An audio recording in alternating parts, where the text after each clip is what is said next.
Nama saya Faradila Herunisa, NPM 203-20121.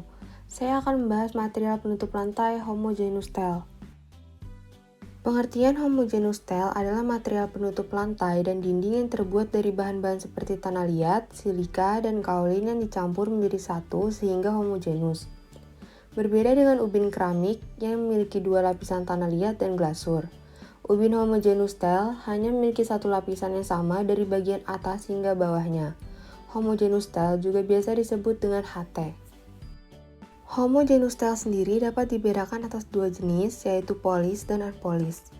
Polis atau kilap dengan melalui proses polishing. Proses tersebut menggunakan batu abrasif sehingga dapat menghasilkan kilap yang sempurna. Unpolished tanpa melalui proses poles hanya dilapisi dengan lapisan glazur. Adanya perbedaan tekstur tersebut membuat produk unpolished seringkali digunakan untuk area luar dikarenakan permukaan yang tidak licin. Di sini kita akan membahas tentang kelebihan dan kekurangan homogeneous tile. Kelebihan yang pertama, memiliki daya serap air yang sangat kecil dibandingkan keramik, yaitu di bawah 0,5%. Kedua, proses pembakaran hingga suhu 1230 derajat Celcius. Yang ketiga, lebih kuat. Yang keempat, ubin homogen yang dipoles atau polished membuat permukaannya bersifat reflektif atau bersinar seperti cermin. Kelima, dapat dibentuk bulat karena seluruh potongan ubin homogeneous terbuat dari bahan yang sama. Keenam, jika tertimpa benda yang jatuh sehingga mengalami kerusakan, ubin homogeneous tetap akan menunjukkan warna atau bahan yang sama sehingga tidak menimbulkan garis retak besar. Ketujuh, ubin homogeneous tile memiliki warna dan corak yang natural dengan permukaan yang glossy atau mengkilap. Terakhir, masing-masing potongan homogeneous tile memiliki sudut permukaan dan sisi berupa siku-siku. Untuk kekurangan yang pertama, homogeneous tile umumnya 30-50% lebih mahal daripada ubin keramik. Kedua, variasi ubin keramik jauh lebih banyak dengan tekstur yang lebih atraktif dibanding dengan ubin homogen. Ketiga, ubin keramik lebih umum digunakan dan memiliki variasi warna, nada, dan tekstur yang lebih luas. Keempat, ubin keramik dengan corak yang sama dengan homogeneous tile biasanya jauh lebih murah. Terakhir, ubin keramik lebih mudah untuk dikerjakan dibandingkan dengan ubin homogeneous tile. Cukup sekian materi yang saya berikan tentang material penutup lantai homogeneous tile. Selanjutnya, kita akan melihat video cara pemasangan material penutup lantai homogeneous tile. Terima kasih.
Perkenalkan, nama saya Ali Syedulhaq dengan NPM 2032005. Di sini saya akan melanjutkan materi yang selanjutnya, yaitu lantai marmer. Batuan marmer ini merupakan salah satu jenis batuan metamorf atau melihan, di mana proses terbentuknya batu marmer ini karena diakibatkan oleh proses metamorfosis batu kapur atau batu gamping. Pengaruh suhu dan tekanan yang dihasilkan oleh gaya endogen menyebabkan terjadinya rekristalisasi pada batuan tersebut, membentuk berbagai foliasi maupun non-foliasi. Saat terjadi proses pembentukan rekristalisasi pada batu gamping akan mengakibatkan struktur bebatuan menghilang, sehingga membentuk tekstur atau motif baru dan juga keteraturan butir. Tekstur baru serta keteraturan butir ini dikenal dengan nama batu marmer. Proses ini dinamakan proses geologi, yang mana prosesnya membutuhkan waktu sekitar 30-60 juta tahun silam. Selanjutnya ada karakteristik. Karakteristik yang pertama, marmer adalah jenis batuan yang memiliki struktur kristal dan poros ringan, yang membuatnya tampak berkilau dibandingkan dengan jenis batuan alam lainnya. Selanjutnya, lantai marmer memiliki karakteristik yang tahan terhadap air, namun rentan terhadap zat asam. Yang terakhir, warna, tekstur, dan kekerasan yang akan membuat tampilan ruangan seperti bangunan modern dan mewah. Selanjutnya ada jenis-jenis marmer. Yang pertama, marmer travertine. Marmer travertine memiliki tampilan khas berupa guratan serta lubang-lubang alami dan warnanya beragam mulai dari coklat, abu-abu, hingga biru. Yang kedua ada marmer statuario. Marmer berwarna putih dengan gurat hitam ini ditambang dari perbukitan yang tertutup salju dan biasanya diimpor dari Tiongkok. Marmer jenis ini memiliki harga yang tinggi, termasuk jenis marmer yang mengkilap dan memberikan kesan lebih dingin. Marmer statuario cocok untuk digunakan sebagai lantai marmer di daerah tropis seperti di Indonesia. Yang ketiga ada marmer onyx. Disebut demikian karena marmer ini memiliki tampilan seperti batu onyx yang berlapis-lapis dan seakan-akan tampak transparan. Yang keempat ada marmer kristalin. Di Indonesia, wilayah Lampung dan Poso merupakan penghasil marmer kristalin yang terkenal. Marmer Lampung memiliki dasar abu-abu mengkilap, urat putih atau abu kehitaman, permukaannya halus, tanpa lubang, transparan, dan keras. Yang kelima ada marmer Carrara. Marmer Carrara biasanya berwarna abu-abu, biru keabu-abuan, atau putih dengan gurat yang halus dan tipis. Yang keenam ada marmer Chalacata atau Calcutta. Marmer Chalacata dianggap sebagai marmer paling mewah karena langka. Cirinya berwarna putih dan memiliki gurat yang gelap dan dalam. Marmer jenis ini juga memiliki variasi antara lain gurat warna keemasan, abu-abu, campuran abu-abu dan keemasan, dan abu-abu dengan variasi warna perak. Yang ketujuh ada marmer Emperador. Marmer Emperador merupakan jenis marmer yang berasal dari Spanyol dengan ciri khas variasi warna coklat muda hingga coklat tua.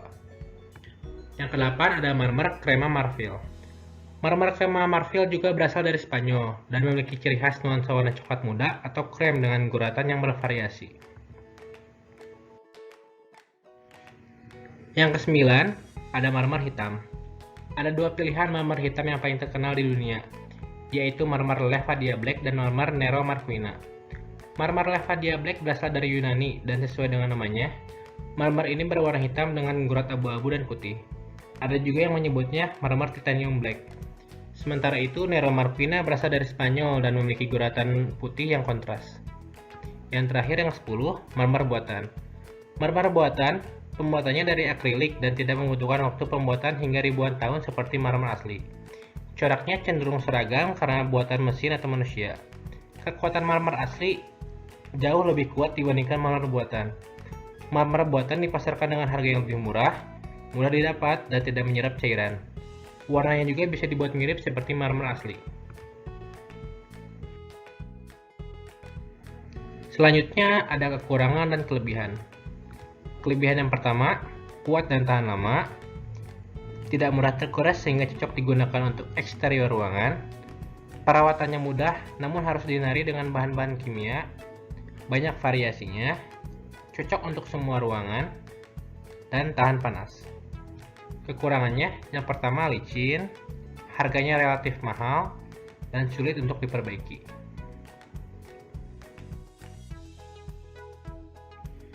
Tempat yang cocok. Lantai marmer bisa dipakai di mana saja, seperti di teras, ruang tamu, dapur, kamar mandi, dan ruangan lainnya. Ketersediaan motif yang bervariasi membuat kita bebas memilih lantai marmer mana yang bisa disesuaikan dengan konsep desain interior ruangan di rumah. Di sini ada salah satu contoh video proses instalasi pemasangan lantai marmer.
Nama saya Haninezia Isakdaris dengan NPM 203201445. Di sini saya akan memaparkan material penutup lantai andesit. Lantai batu andesit. Batu andesit adalah suatu jenis batuan beku vulkanik yang terbentuk dari pembekuan lava yang keluar ke permukaan bumi saat letusan gunung berapi. Batu andesit memiliki komposisi dan tekstur spesifik yang umumnya ditemukan pada lingkungan subduksi tektonik di daerah-daerah dengan aktivitas vulkanik yang tinggi. Kelebihan batu andesit yaitu mempunyai sifat yang keras sehingga lebih tahan lama, mempunyai pori yang rapat sehingga tidak mudah menyerap atau terkena noda, tahan terhadap cuaca dan lumut, perawatan dan pemasangannya mudah. Kekurangan lantai batu andesit yaitu warnanya tidak seragam, sehingga butuh keterampilan dalam pemasangannya. Untuk jenisnya, ada batu andesit rata alam. Rata alam yang dimaksud adalah produk batu andesit yang permukaannya dipahat, membentuk tekstur tidak beraturan mengikuti pola alami batu. Di sini ada contoh gambar pengaplikasiannya. Lalu ada batu andesit rata mesin. Permukaannya halus dan keseluruhan sisi permukaan batunya rata karena hasil pemotongan dari gergaji. Pemotongan batu tersebut membentuk pola dan ukuran tertentu sesuai kebutuhan. Batu andesit bakar atau flame. Jenis batu alam yang salah satu permukaan batunya dibakar menggunakan api las, sehingga kulit batu alam terkelupas membentuk tekstur kasar tidak beraturan. Batu andesit bakar ini cocok digunakan pada kamar mandi karena permukaan yang kasar. Tekstur ini membuat lantai tidak licin, mengingat kamar mandi adalah salah satu area yang rentan akan basah. Selanjutnya, batu andesit hon atau Polesdorf. Batu andesit hon adalah jenis batu yang dihaluskan permukaannya dengan menggunakan piringan intan. Penggosokannya dilakukan secara terus-menerus sampai dihasilkan tingkat kehalusan yang dibutuhkan. Batu andesit polis. Permukaannya rata, halus, dan mengkilap memberi kesan mewah, sehingga cocok untuk interior bangunan. Yang terakhir, batu andesit kobel. Batu andesit kobel ini berbentuk batu kubus. Batu ini dipilih untuk aplikasi lantai karena kuat, kokoh, dan terlihat rapi untuk diaplikasikan pada lantai. Selanjutnya kita akan melihat video cara pemasangan lantai batu andesit.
Bandung dengan NPM 203-20194 akan melanjutkan materi dengan jenis pelapis lantai selanjutnya, yaitu lantai batu lempeng.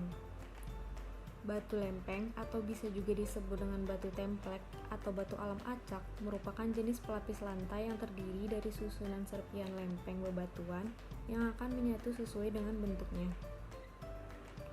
Batu ini merupakan batuan metamorf yang terbentuk karena proses transformasi dari jenis batuan yang sudah ada sebelumnya yang dipengaruhi oleh faktor tekanan dan temperatur tinggi akibat panas bumi.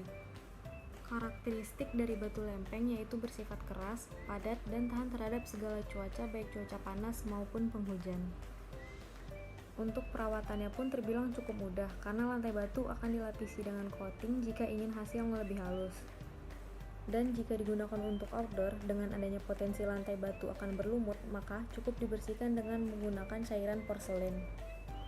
Keunggulan menggunakan lantai batu lempeng yaitu yang pertama, batu ini tergolong batuan keras yang kuat meskipun berbentuk lempengan.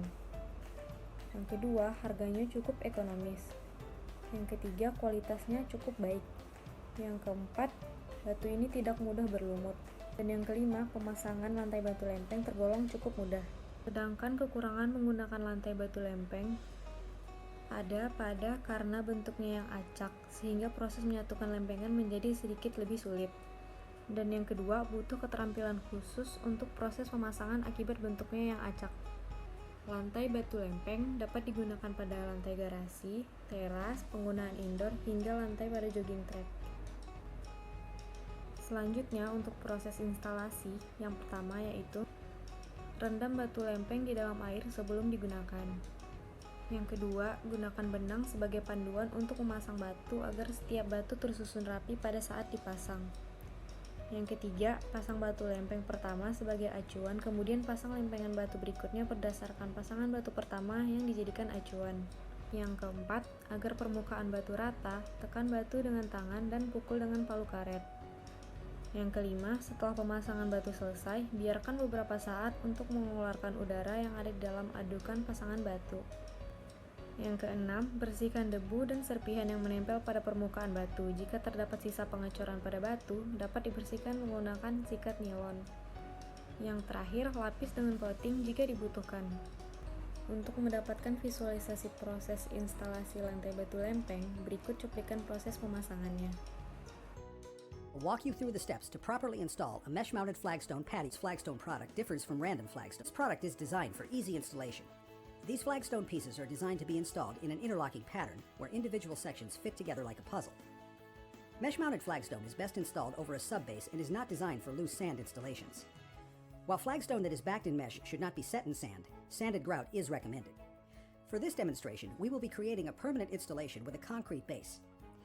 The installation surface must be clean, flat, and free of sealants, grease, and other oily compounds. Here's a tip. Make your subbase 1 inch lower than your final installation. The flagstone is typically 1/2 inch thick. When you add in 1/2 inch of thinset, you will have a 1 inch thick install to match up with adjacent flooring. Before beginning your flagstone project, you will need to measure to determine how much material you will need. Most mesh-mounted flagstone is available in 2.7 square feet sections. Here's a tip. We recommend that you add 10% to 15% additional material to account for cuts and waste. Step 1. Materials and tools.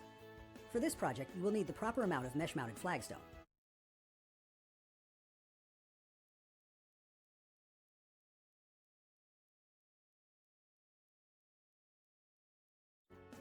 Step 2. Lay out your project in stone cutting. Start the project by dry laying the mounted flagstone to determine where cuts will need to be made at the edges. Start by laying the mesh back flagstone at one end of the project. Allow the stone to go over the edge and mark the protruding stones to create straight sections on your first wall or edge.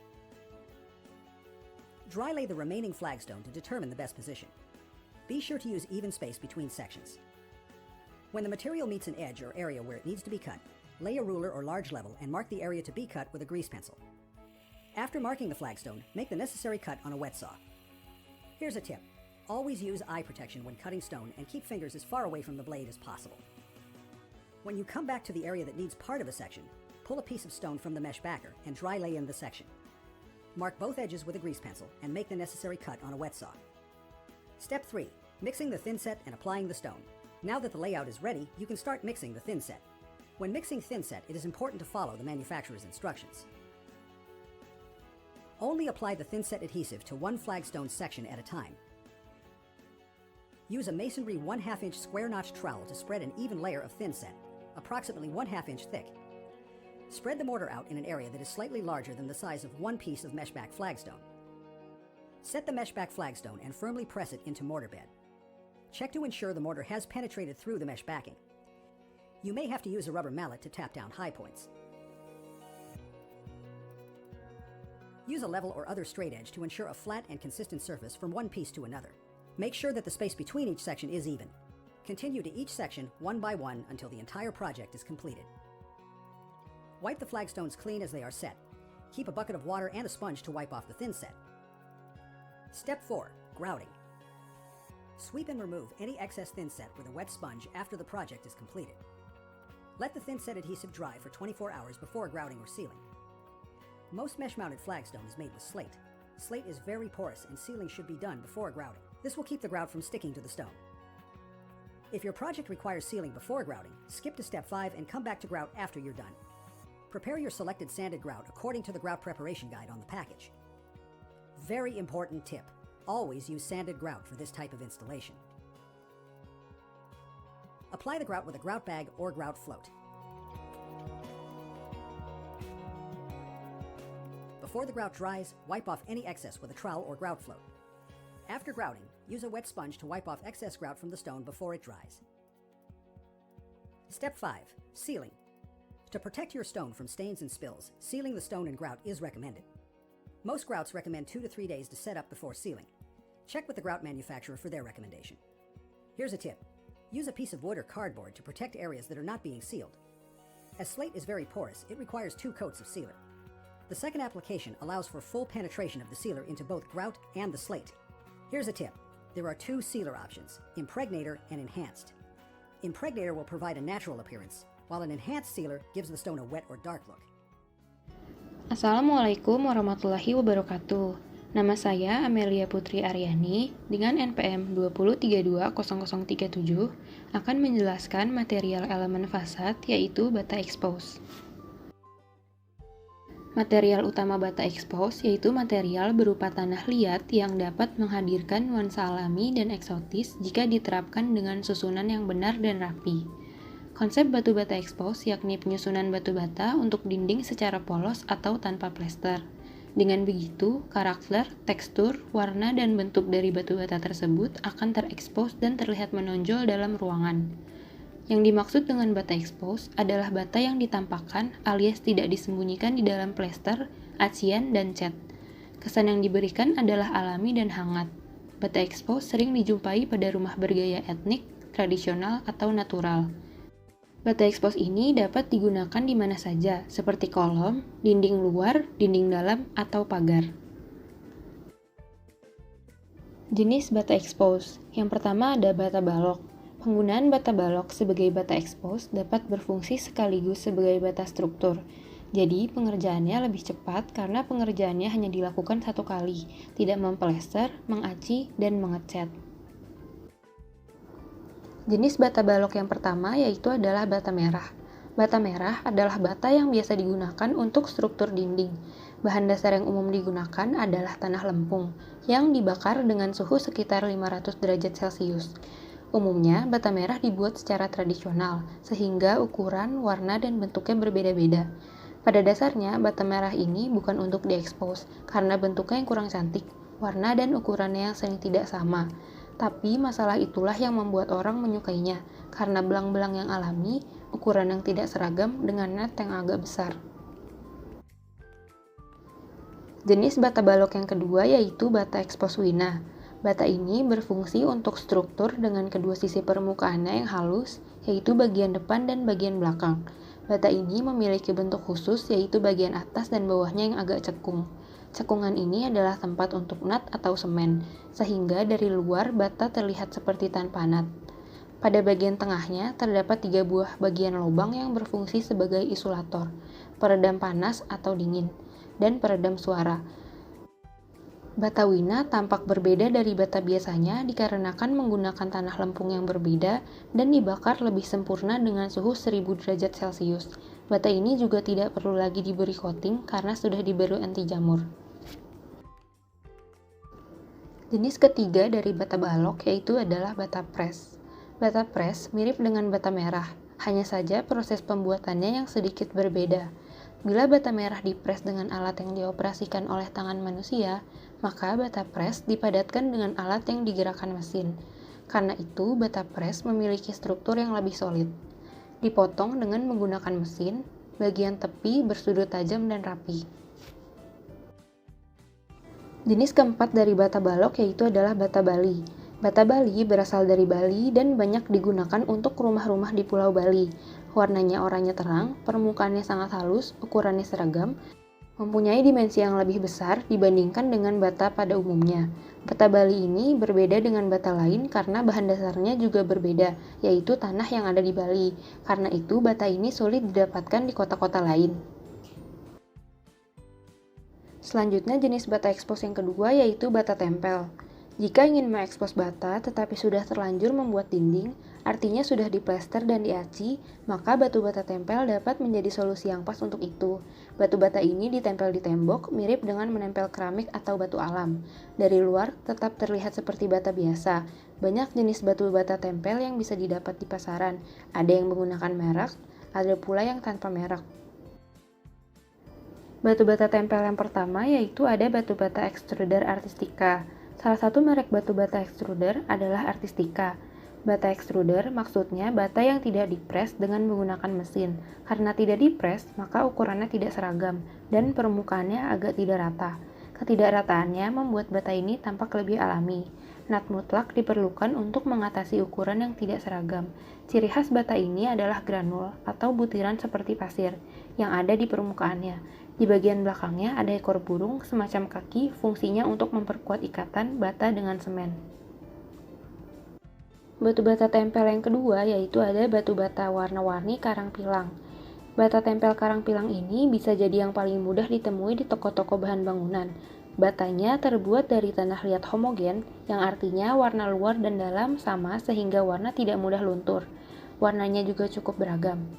Bata karang pilang ini sudah mengalami proses coating yang ditujukan untuk mencegah merembesnya air semen saat pemasangan, yang dapat mengakibatkan flat pada batu.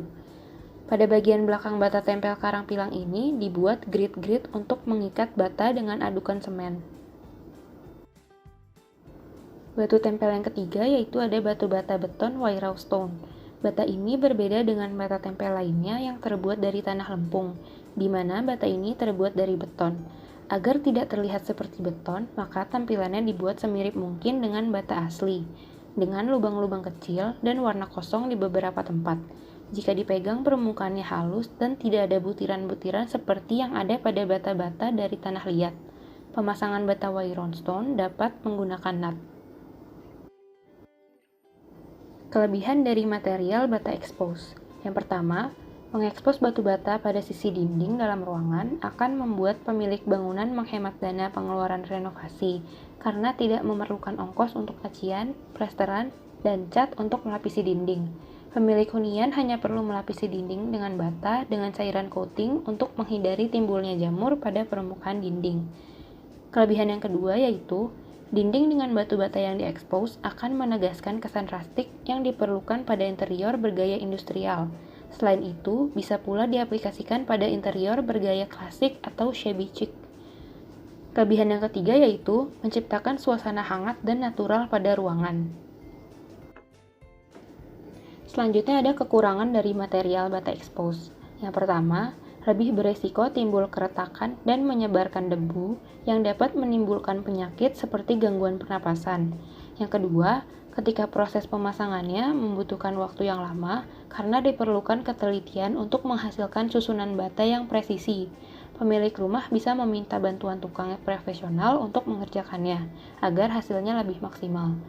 Yang ketiga, karena permukaan dinding yang diolah dengan cara mengekspos batu bata tidak ditutupi lapisan semen, maka akan cenderung lebih mudah ditumbuhi jamur dan lumut akibat kelembapan udara. Pada bagian ini kita akan membahas material fasad bangunan, yaitu material kaca. Penggunaan material kaca sebagai elemen fasad bangunan, terutama dinding rumah, memang sudah sangat populer di gaya arsitektur modern, karena dapat menonjolkan kesan modern dan elegan menjadi semakin fantastis. Kaca merupakan suatu bahan anorganik hasil peleburan beberapa bahan dasar yang kemudian didinginkan sampai fasa padat tanpa kristalisasi, di mana salah satu bahan utamanya adalah pasir silika. Kaca adalah amorf, non-kristalin, material padat yang bening dan tembus pandang, serta biasanya rapuh atau mudah pecah. Ada banyak sekali jenis-jenis kaca yang kita sering jumpai di kehidupan sehari-hari, namun mungkin saja kita tidak mengetahuinya. Ada berbagai macam kaca yang sering digunakan untuk konstruksi bangunan, dengan sifat dan fungsinya masing-masing. Jenis kaca jendela untuk rumah minimalis akan sangat berbeda dengan jenis kaca untuk lantai dan balkon. Jenis kaca yang pertama adalah kaca normal. Kaca normal merupakan kaca datar dengan permukaan jernih dan tingkat distorsi yang rendah. Kaca ini biasanya sering digunakan pada bangunan perumahan, shopping mall, hotel, dan bagian-bagian bangunan lainnya seperti jendela, pintu, dinding partisi, display, atrium, railing, dan sebagainya. Ada berbagai jenis tipe kaca normal, yaitu clear glass. Clear glass atau kaca bening merupakan kaca yang jelas dan transparan yang memberikan bayangan objek di belakang dengan sangat jelas. Yang selanjutnya yaitu tinted glass. Tinted glass adalah kaca yang diberi oksidan dari suatu jenis metal tertentu untuk mengurangi efek silau terhadap mata.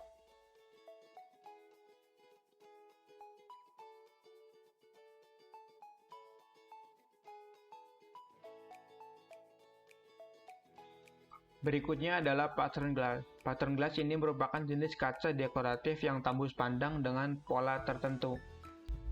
Jenis kaca selanjutnya adalah kaca laminasi atau laminated glass dan kaca tempered. Kaca tempered dan kaca laminasi adalah dua jenis kaca yang berbeda, tapi memiliki fungsi yang kurang lebih sama. Kedua kaca ini memiliki ketahanan tinggi sehingga bagus untuk area-area yang perlu ditingkatkan keamanannya. Contohnya pegangan tangga dan eskalator, dinding lift, ataupun lantai balkon. Kaca tempered dapat dianggap sebagai kaca yang sangat kuat terhadap benturan, memiliki kemampuan menahan benturan 3-5 kali lipat dibanding kaca biasa.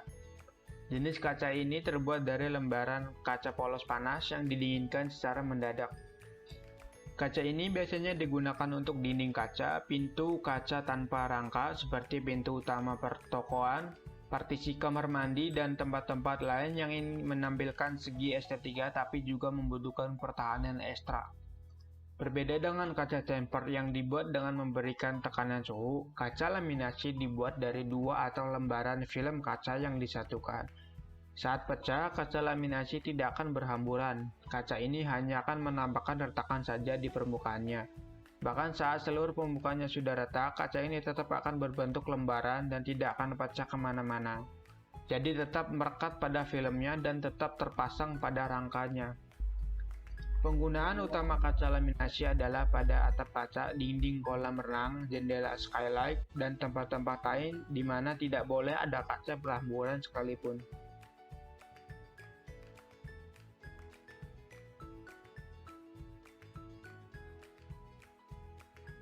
Heat strengthened glass merupakan jenis tempered glass yang diperkuat secara termal dengan menginduksi tekanan permukaan. Kaca ini memiliki kekuatan mekanik 2 kali dibandingkan tempered glass biasa, lebih tahan terhadap kerusakan akibat suhu dan pengurangan terhadap distorsi. Sedangkan untuk heat soaked tempered glass merupakan jenis kaca yang diproduksi dengan teknik perendaman untuk mengurangi resiko kerusakan yang diakibatkan proses produksi. Jenis kaca selanjutnya yaitu kaca reflektif dan insulating glass unit atau double glazing. Kaca reflektif merupakan kaca yang dilapisi logam pada salah satu sisinya untuk meningkatkan refleksi panas dan cahaya. Jenis kaca ini memiliki kelebihan pada estetikanya dan mengurangi panas dan silau pada eksterior bangunan. Kaca insulating atau insulating glass unit merupakan kaca yang dibentuk atau digabung oleh 2 lembar kaca dengan terciptanya ruang antara panel yang memiliki ketebalan beberapa milimeter saja. Sistem seperti ini memiliki kelebihan karena dapat mengurangi transmisi panas dibandingkan dengan kaca normal. Kelebihan kaca insulasi ini dapat mengurangi panas pada bangunan sehingga mengurangi beban pendinginan, dan juga sangat efektif dalam mengurangi tingkat kebisingan yang berasal dari eksterior. Kaca ini sering digunakan untuk bangunan kantor, rumah sakit, hotel, dan bangunan-bangunan lain yang memerlukan pemanasan atau pendinginan yang tinggi, termasuk bangunan yang memerlukan tingkat insulasi suara. Kelebihan kaca secara umum yaitu mempunyai ketahanan yang sangat baik, mudah dibersihkan. Kaca bisa digunakan dalam jangka waktu yang sangat lama tanpa mengalami perubahan fisik dan karakteristiknya. Kaca tampak bening sehingga sanggup meneruskan cahaya dengan baik. Merupakan bahan bangunan yang sangat baik untuk pemanfaatan sebagai isolasi termal, penelitian air, dan konversi energi. Kaca bisa menjadi sarana penghemat energi listrik khususnya pada gedung-gedung perkantoran. Pemakaian kaca memungkinkan tidak diperlukan lagi menyalakan lampu di siang hari karena ruangan sudah terang. Selanjutnya, kekurangan kaca secara umum. Merupakan material yang cukup berat, kaca bersifat getas yang membuatnya gampang sekali pecah apabila menerima tumbukan gaya, tekanan, atau beban. Dan kekurangan terakhir adalah kaca tergolong bahan bangunan yang harganya lumayan mahal.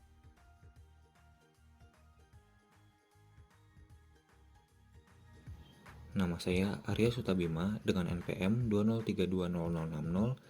Saya akan membahas elemen fasad cladding. Cladding dilakukan untuk membuat struktur rumah menjadi lebih kuat tanpa menghilangkan nilai estetikanya. Secara sederhana, arti cladding adalah pemasangan material tertentu yang direkatkan pada bagian dinding eksterior sebagai finishing pada lapisan terluar. Awalnya, teknik cladding digunakan untuk meningkatkan nilai estetika dari bangunan rumah. Namun, karena posisinya berada di lapisan terluar, menjadikan teknik ini sekaligus sebagai pelindung agar bangunan tidak mudah kotor, terkena air, polusi, maupun hal lainnya yang dapat merusak lapisan dan struktur eksterior bangunan. Tentunya, cladding memiliki kelebihan dan kekurangan. Kelebihan cladding yang pertama adalah meningkatkan kekuatan mekanik suatu struktur yang meningkatkan ketahanan terhadap retak sambil meningkatkan suhu dan mengurangi penyerapan air, lalu meningkatkan ketahanan terhadap sinar matahari dan ketahanan terhadap polusi udara dan kimia. Lalu, kekurangan cladding adalah cladding memiliki kekuatan tarik yang buruk. Beberapa batu bisa membusuk, dibutuhkan pekerja yang terampil, dan biaya pemeliharaan yang tinggi. Ada berbagai macam jenis cladding. Yang pertama, Exterior Insulation Finishing System, atau disingkat EIFS. EIFS adalah salah satu material cladding yang paling populer untuk pemasangan eksterior pada bangunan komersial seperti sekolah, kantor, dan rumah susun. Bahan ini hampir menyerupai semen, tetapi sebenarnya EIFS ini terbuat dari komponen buatan, sedangkan semen terbuat dari pasir serta bantuan. Lalu ada logam. Logam sebagai material cladding biasanya ada dua jenis, yakni dari baja yang bergelombang yang sering digunakan pada storage, gudang penyimpanan atau kontainer, dan dari bahan panel aluminium yang banyak digunakan pada sebagian besar rumah. Selanjutnya keramik. Cladding keramik adalah solusi fasad modern yang sangat serbaguna dengan karakteristik mekanis dan estetika yang sangat baik. Tersedia dalam berbagai macam warna dan tekstur yang indah. Cladding keramik memungkinkan untuk mencapai penyelesaian fasad yang berbeda melalui penggunaan bahan yang terlihat dan tersembunyi sebagai bagian dari desain struktural. Jenis yang keempat yaitu kayu. Pemilihan material kayu sebagai pelapis dinding yang bagian luar memiliki kelebihan karena tahan terhadap cuaca, kuat, serta dapat mengurangi panas di dalam bangunan. Beberapa material kayu yang dipakai seperti pinus dan kayu ek. Lalu ada vinil. Selanjutnya material yang terbuat dari polyvinyl chloride atau disingkat PVC dan vinyl resin. Sebagai bahan pelapis, vinil memiliki keunggulan dari segi harga karena lebih murah. Kemudian, saat proses pemasangan dan penggantian ketika terjadi kerusakan pun lebih mudah karena bentuknya yang mudah dipotong. Dan yang terakhir, ada Glass Reinforced Concrete atau disingkat GRC. Material sejenis beton yang diperkuat secara ini umum digunakan sebagai pelapis dinding eksterior. Kelebihannya karena lebih mudah dibentuk sesuai dengan selera. Assalamualaikum warahmatullahi wabarakatuh. Nama saya Syabira Sintanaura dengan NPM 2032030 akan membahas salah satu elemen fasad yaitu roster. Roster atau ventilation block merupakan partisi atau penyekat ruang yang merupakan salah satu jenis decorative bricks dan berfungsi sebagai lubang sirkulasi udara dan pencahayaan. Roster dapat digunakan sebagai pagar rumah, fasad, atau secondary skin. Namun, dengan seiring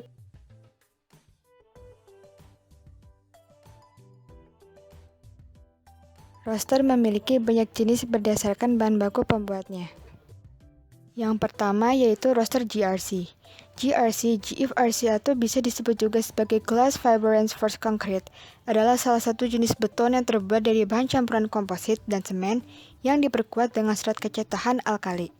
Roster ini merupakan salah satu bahan dinding roster modern yang bisa dicetak menjadi berbagai motif dan pola yang berbeda. Proses pencetakan dinding roster ini dilakukan dengan menggunakan mesin, sehingga akan menghasilkan cetakan dengan kualitas yang baik. Kelebihan dari roster ini yaitu tahan lama, kokoh, dan ringan. Yang kedua yaitu roster tanah liat. Roster ini merupakan roster yang terbuat dari tanah liat. Roster jenis ini pada awalnya digunakan sebagai pagar dari rumah-rumah model lama. Salah satu kelebihan dari roster ini adalah memiliki warna coklat yang eksotis dan bisa memberikan tampilan yang menarik pada rumah. Perlu diperhatikan bahwa warna coklat yang dimiliki oleh roster ini bisa menjadi pudar apabila terkena air hujan. Yang ketiga yaitu roster keramik. Roster keramik terbuat dari bahan-bahan yang sama untuk membuat kerajinan keramik. Ciri khas dari roster ini yaitu mempunyai permukaan yang mengkilap sehingga nampak begitu elegan. Roster ini memiliki kelebihan yaitu banyaknya pilihan motif, pola, dan warna yang beraneka ragam. Roster ini cocok diterapkan pada rumah bergaya klasik, namun kekurangan pada roster ini adalah strukturnya yang rapuh dan mudah pecah. Yang keempat yaitu roster beton. Roster ini merupakan roster yang terbuat dari adukan beton yang terdiri atas semen, pasir, dan kerikil. Setelah adukan tersebut tercampur secara merata, lalu adukan dituangkan ke dalam cetakan dan dikeringkan. Kelebihan dari roster ini adalah pilihan modelnya yang beragam. Strukturnya pun juga kokoh. Roster ini cocok diterapkan pada rumah yang bergaya modern. Yang kelima yaitu roster kayu. Roster ini biasanya terbuat dari jenis kayu keras seperti jati. Kelebihan dari roster kayu adalah dapat memberikan suasana rumah lebih menyatu dengan alam dan sejuk, serta dapat juga menciptakan kesan modern dan minimalis. Kekurangan dari roster ini selain harganya yang cenderung mahal adalah tidak tahan terhadap udara lembab dan rawan terhadap lapuk dan rayap. Yang terakhir yaitu roster batu alam. Roster ini dibuat dari batu alam yang dipotong dan dibelah. Kemudian untuk membentuk ornamennya adalah dengan dipahat. Batu alam yang digunakan untuk material roster mulai dari granit sampai marmer. Kelebihan dari roster ini adalah memberikan kesan mewah pada hunian, sedangkan kekurangannya yaitu harganya yang mahal. Secara umum, roster memiliki kelebihan dan kekurangan. Untuk kelebihan, pertama, roster sebagai ventilasi udara, karena bentuknya yang berongga membantu memudahkan udara masuk ke dalam ruangan. Kedua, sinar matahari mudah masuk. Ketiga, memiliki corak yang indah, sehingga dapat dijadikan sebagai unsur dekoratif. Keempat, memudahkan udara masuk sehingga sirkulasi udara menjadi lancar. Kelima, mudah pemasangannya sehingga cocok digunakan di bangunan seperti gedung, kantor, rumah, ataupun tempat ibadah. Sedangkan untuk kekurangan, yang pertama yaitu kehilangan privasi karena bentuk roster yang berlubang membuat dapat diintip dari dua sisi. Yang kedua, perlu memperhatikan arah datangnya sinar matahari. Karena jika tidak memperhatikan saat pembuatannya, ruangan bukannya menjadi sejuk, tetapi semakin panas akibat terpapar banyaknya sinar matahari. Ketiga, tidak bisa dijadikan dinding utama karena kurang kuat untuk menahan beban atap. Keempat, harus dipasang oleh ahlinya karena roster tidak memiliki sistem penguncian saat disusun. Yang terakhir, berpotensi membawa debu dan kotoran sehingga tidak disarankan untuk memasang dinding roster di dekat jalan raya atau jalan utama. Perkenalkan, nama saya Vanessa Ananda dari kelas 2 TB01 dengan NPM 203-20346. Di sini saya akan membahas elemen fasad yaitu berupa batu veneer. Batu veneer merupakan material cladding yang menggunakan batuan dengan tekstur berlubang sehingga dapat membantu mengontrol suhu ruangan. Batu veneer mempunyai harga yang lebih mahal dibandingkan vinil, namun terlihat cukup estetis sebagai penghias eksterior. Produk ini dibanderol dengan harga yang cukup mahal maupun dalam pemasangannya. Namun setelah terpasang cladding dari batu veneer ini akan bertahan bertahun-tahun serta tidak membutuhkan perawatan yang berarti. Produk batu veneer ini merupakan bubur semen Portland, agregat, dan oksida besi yang dipanggang dalam cetakan bertekstur agar terlihat seperti batu. Semen dapat memberikan stabilitas pada produk, sedangkan oksida besi memberikan pigmen. Stone veneer tidak boleh disamakan dengan stone veneer imitasi. Ini dikarenakan stone veneer imitasi adalah produk polimer berdensitas tinggi yang terasa lebih dekat dengan styrofoam dibandingkan batu. Kelebihan dan kekurangan batu veneer. Kelebihan batu veneer yaitu 100% batu asli. Biasanya terbuat dari 3 jenis batuan yaitu slate, quartzite, dan sandstone. Kedua, batu veneer memiliki sifat ringan dan tipis dengan tebal hanya 2 mm. Memiliki fleksibilitas dan lentur, bisa diaplikasikan pada bidang datar maupun melengkung. Dilapisi dengan campuran fiber atau resin tipis tahan air sehingga tidak rusak jika terkena air. Dapat diaplikasikan pada interior maupun eksterior. Mudah dipotong menggunakan gunting seng dan ditempel menggunakan lem. Kekurangan batu veneer sendiri yaitu yang pertama penampilannya seragam, yang kedua warnanya dapat memudar, yang ketiga rapuh. Batu veneer memiliki sifat fisiknya sendiri. Batu veneer dengan dimensi penuh memiliki ketebalan sekitar 5 cm hingga 20 cm. Ada pula subkategori batu veneer yakni batu veneer tipis dengan ketebalan 2,5 cm sampai 5 cm. Ukuran diameter permukaan batu veneer bisa mencapai 35,5 cm. Selain itu, batu veneer memiliki berat setengah kali lebih ringan dibandingkan batu alam dengan ukuran yang sama. Perawatan batu veneer. Yang pertama, campurkan beberapa sendok oksigen bleach ke dalam botol spray dan tambahkan air dingin. Dalam menggunakan campuran bahan ini, pastikan Anda menggunakan sarung tangan karet untuk melindungi tangan Anda dari bleach. Gunakan juga masker bila perlu. Kedua, semprotkan oksigen bleach dan air tersebut ke bagian stone veneer yang ditumbuhi jamur dan lumut. Diamkan selama 10 menit. Yang ketiga, gosok area tersebut dengan menggunakan sikat yang lembut. Yang keempat, bilas stone veneer dengan air. Yang kelima, siapkan botol spray baru, masukkan beberapa tetes sabun cuci piring dan campurkan air secukupnya, aduk sampai rata. Yang keenam, kembali semprotkan cairan sabun ini ke stone veneer yang ada pada fasad, lalu bilas dengan menggunakan air melalui selang. Selanjutnya kita akan melihat video pemasangan batu veneer. Oke, kita sebelum mulai pemasangan aplikasi kulit batu, kita sediakan dulu alat-alat yang kita butuhkan. Ada meteran, gunting baja ringan untuk memotong kulit batunya, scrub buat aplikasi lem, dan lem Sika T55 untuk agar lebih kuat dan tahan lama. Oke, sebelum kita melakukan pemasangan, kita pilih motif dulu agar motifnya ketemu dan lebih baik pemasangannya. Yang seperti ini mungkin bisa dipakai untuk las-lasan atau pinggiran, atau mungkin sisa pinggiran. Oke, sebelum kita melakukan pengeleman, kita lakukan pengukuran cek lokasi terlebih dahulu supaya hasilnya lebih maksimal dan lebih bagus. Lokasi pemasangan las-lasan atau pinggirannya tidak terlalu kecil. Setelah kita ukur, kita lakukan pengeleman.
Penggunaan atau pengaplikasian batu veneer.